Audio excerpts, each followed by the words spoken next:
Hey, it's Chase from On the Table Gaming, and today we're sitting down with CMON development manager and A Song of Ice and Fire game designer Michael Shinall and lead developer Fabio Cury to talk about the first in a series of previews of the 2021 update for A Song of Ice and Fire the Miniatures game. Today we'll be specifically looking at what the future holds.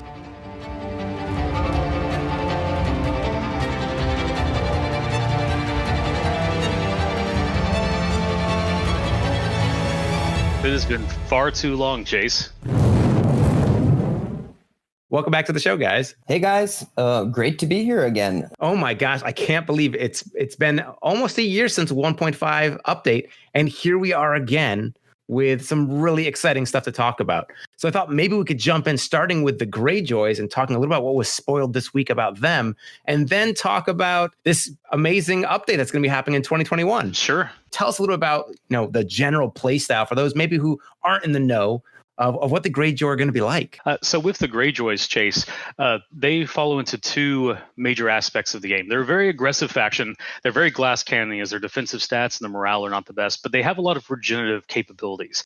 So they want to get in there into the fight.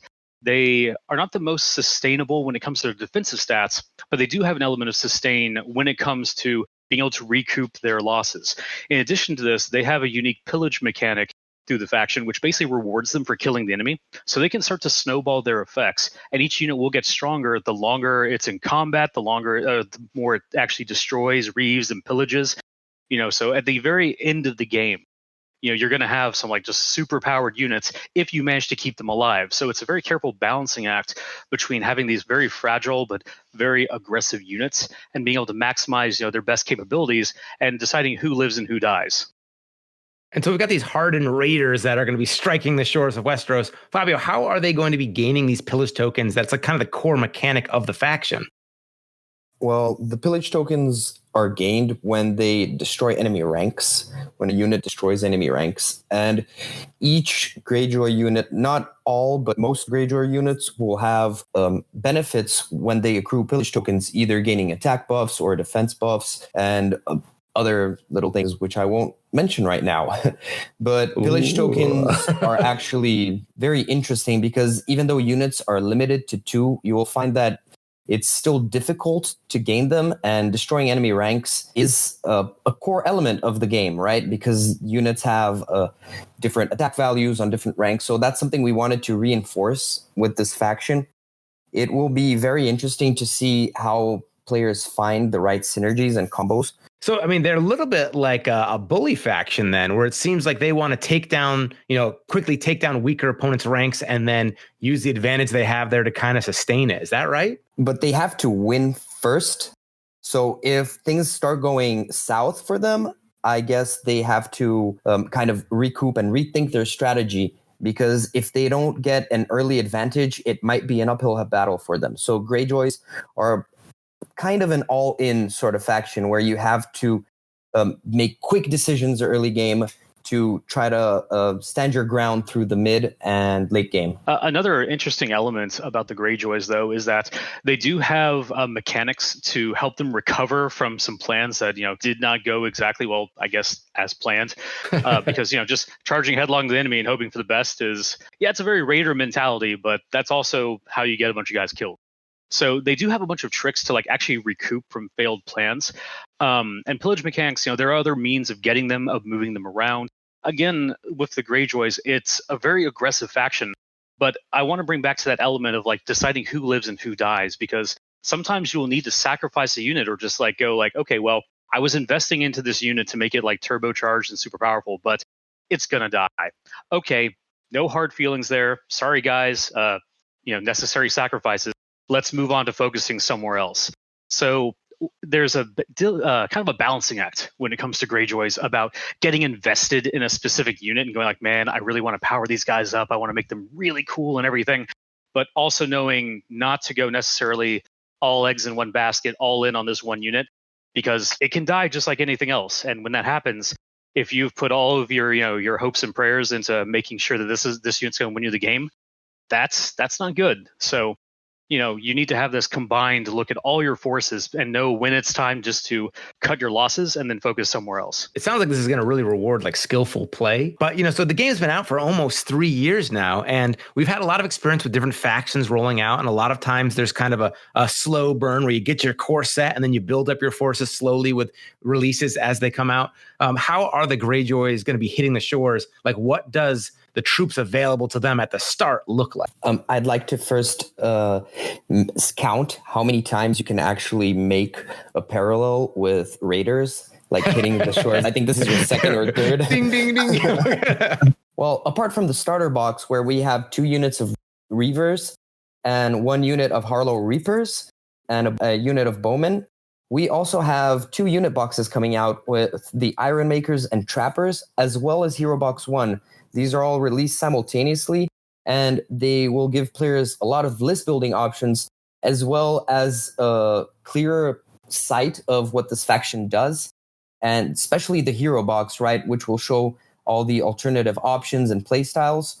So I guess now that players will have, like I said, a better insight of what's going on, and they can choose to play into this faction or not with more information. That's fantastic. They can just get they've got like a full playable competitive force like right at the start then. Well, like not only that, but you're going to have several different playstyle options right out of the gate, because like you can even build like a tank faction if you want to go like with the Ironmakers.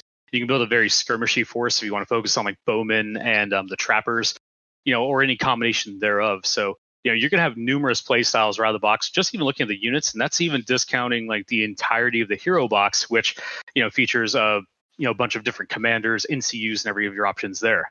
So, these guys are releasing, with a bevy of options, more options than any other faction has seen on release since, the Kickstarter. And this is our intent moving forward, is basically to, that was one of the things switching over to these quarterly releases, is it allows us to release multiple waves of product in one go here. So, you don't have to just, here's a starter box and then a couple months later, here's another unit box and slowly build it up.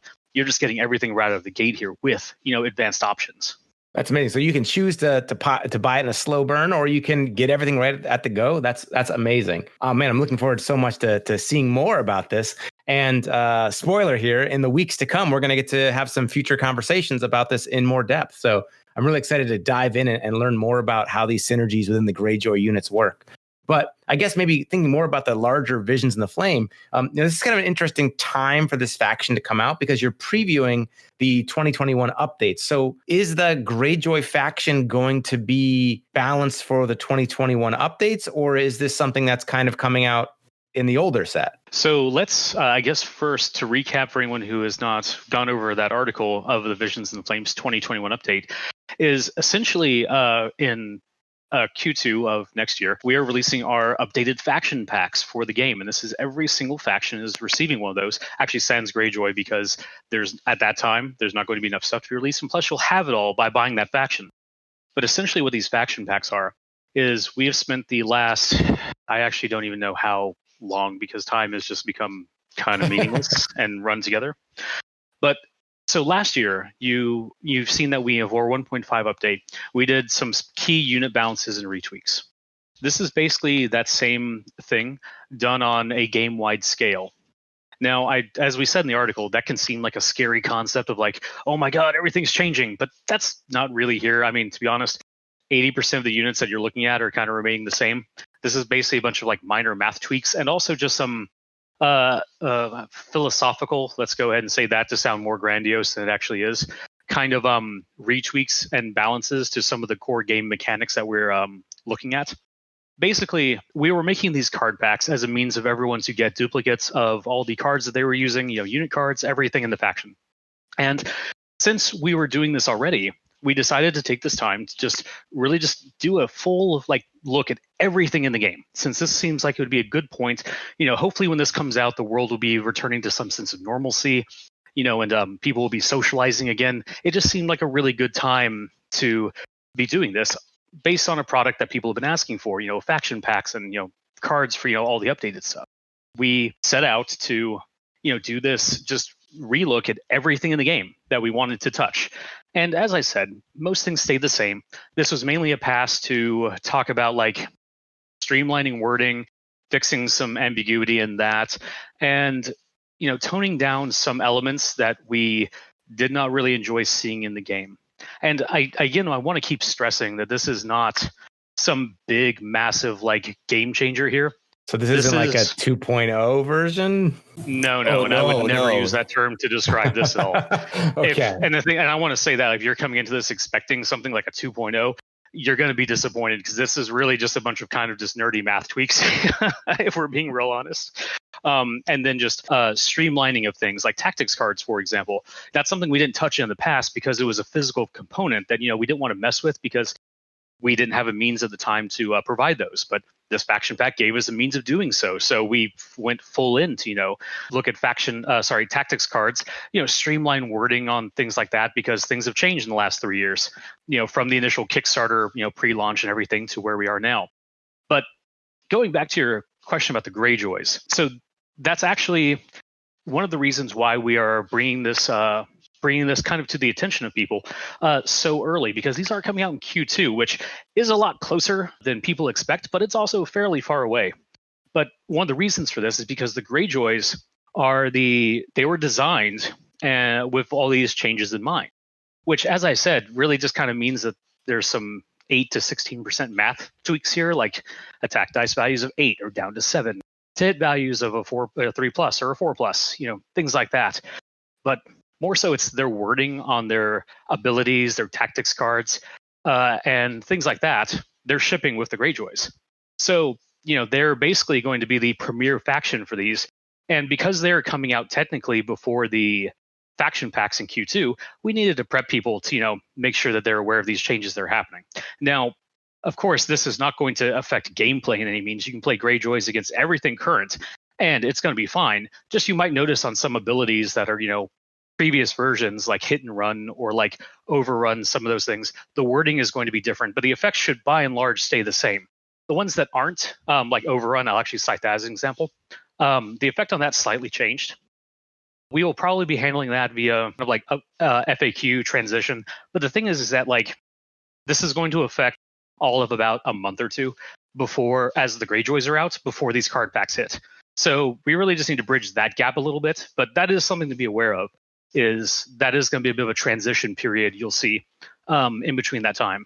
Wow, I kind of went on a monologue there. No, it's good. I'm excited to hear how this is going to work. So, at the end of this article that you put out, this Visions of the Flames article, you gave a sample, and you were using a few terms in this article of kind of things getting a pass over, just a check for balance. And then you said there were a few instances where things needed a revamp.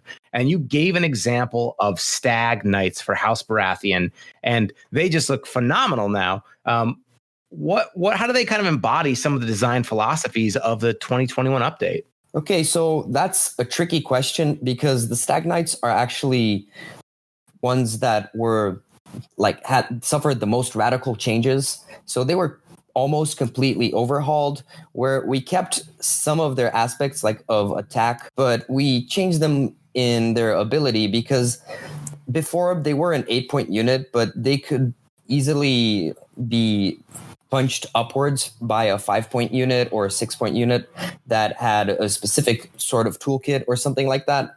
In this case, what we did is we changed them from having missing ranks to becoming more powerful as the game rounds go, and we gave them order resilience, where they suffer less wounds from unblocked hits. And what this does is it shows that this is really an 8-point unit, right? This is 20% or a fifth of your army points in a 40-point match. So it should mean something. It should have a strong field presence. And since Baratheons are tanky, this is still very strong and defensive, and it will last until the end of the game if your opponent does not also spend that many or more points, right, trying to allocate or thinking very, very strategically. So once again, strong units should feel strong, and that's something we've just done across the board. I think the lesson that should be taken from the Stag Knights is that the higher the point cost, the more that means, and a shift from 7 to 8 points is a lot in this game, right? So an 8-point unit has to be strong, and at the same time, you'll notice that it will be able to not only dish damage, but take damage. Man, it really fits in with the identity of the Baratheons too. It's kind of like you've re-envisioned the unit in a way that still really holds the values of the faction like front and center. Yeah, and that's something that I guess we also had to take into consideration every time, was to reinforce how each unit interacts with the faction and belongs to that faction. So we were trying to almost like modulate and remove a lot of the outliers and things that didn't make sense in the faction. That is actually one of the major focuses of when we were doing this. And we actually have in spoilers, I guess, in the future, we have an entire article devoted to talking about this specific thing, where one of the things we wanted to do was really hammer in like faction identity and make sure that everything in some capacity, really linked to the core ideals of the faction. And if it was an outlier, it was there for a very specific reason. Like, you might, and that mainly came up in like commanders and things like that, where like a commander can have a drastically different playstyle than a faction, but most units should be reinforcing the core faction themes. But again, that's something that we have an entire article devoted for entirely. So we get to have that conversation, I guess, at some point in the future. So, just to get some insights then, so going on to the future, we'll be looking at your upcoming articles on faction styles and roles, impact of tactics cards and free actions, NCU's attachments and focus of combat units, combat math, elements of control, and streamlining usage. Which of those are you most excited to talk about in the future? Was there one that you thought was like the most impactful or important or a keystone element of this 2021 update? I think for myself personally, the one that I find is going to be the most impactful, but also probably the one that most people are going to gloss over, is actually going to be about the combat math.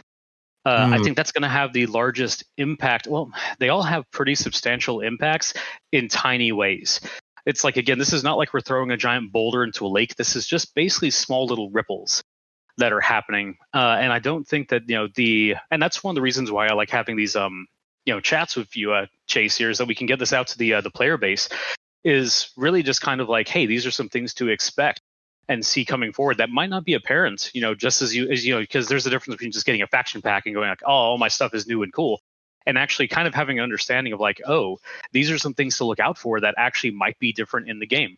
But we have, an entire series here to prep leading up to this release to go over those in detail here. And that's, the point of, coming on here and chatting and having these articles and everything, is just getting more information, whether it's just general or tactical out here to the player base. And I'm really excited. I know this is kind of our preview of things to come, and it's sort of a general overview what the future holds, but I'm really excited to get into some of these specific topics. Can you just maybe address maybe the fears people might have, right? To me, the 1.5 updates were awesome. I had a lot of fun with the changes that were there. It really enhanced my gaming experience. I have high hopes for the 2021 updates. For those of there that maybe are a little more concerned, is there, are my units going to become unplayable? Is the game going to be totally unrecognizable? What might you say to someone who's a little bit reticent or nervous? Yeah, I'd actually say that most units will become more playable, right? Because lots of units that were left aside or not considered to be high meta or whatever people want to call it now